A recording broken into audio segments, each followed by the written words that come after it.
Last week, we started talking about common Google Analytics problems affecting dealerships everywhere. And since I'm young, healthy, and have a fast recovery time, guess what? Yup, we're gonna do it again. Problem number 1, self-referrals in your reports. What are self-referrals?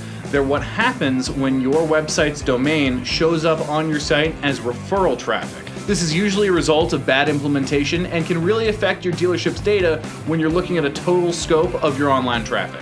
To see if you're having self-referral traffic showing up in your reports, head to Acquisition, All Traffic, and then Referrals.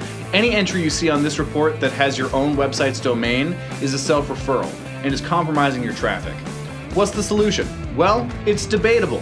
Some might say, get to the root of the problem, make sure that there's no incorrect tracking code implementation. But in some cases, like when you have multiple domains or subdomains as a part of your view, you may need to simply exclude self-referrals from your report. How do you do that? First, head to Admin on the bottom left. Under Property and Tracking Info, you'll find the Referral Exclusion list. Simply add a referral exclusion and include your domain or whatever domain you wish to exclude.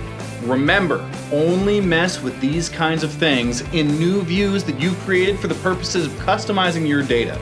Never update your all website data view without being sure that you want to skew all of your default data. Problem number 2, internal IP traffic. This problem is simple but significant, and depending on what you're tracking, you can greatly skew the kind of data you want to see. If you have customers or staff who are accessing your website from your dealership, you may want to filter this kind of traffic out as it'll inflate the session data. So what's the solution? In any view other than all website data, you can set up a filter to filter out internal traffic. Navigate to Admin, View, Filters, and then add a new filter. Under Predefined, select Exclude and then Traffic from IP addresses. Then, depending on what you're filtering, use the last box and the entry field to select the IP addresses you want to filter out. And here's a pro tip, make sure you work in tandem with your team to catch all of the internal IP traffic you want to exclude and not just the address you're currently using. Problem number 3, bot traffic. For the benefit of anyone that doesn't know, bot traffic is considered to be anything that's spam or just isn't a real person visiting your website.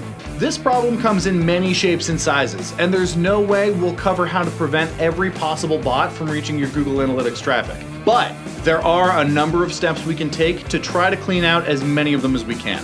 First, to see potential bot traffic, head to Acquisition, Channels, Direct, and change your primary dimension to hostname. Large heartbeat spikes from host names other than your own website can frequently mean that your site is being crawled regularly by someone other than you.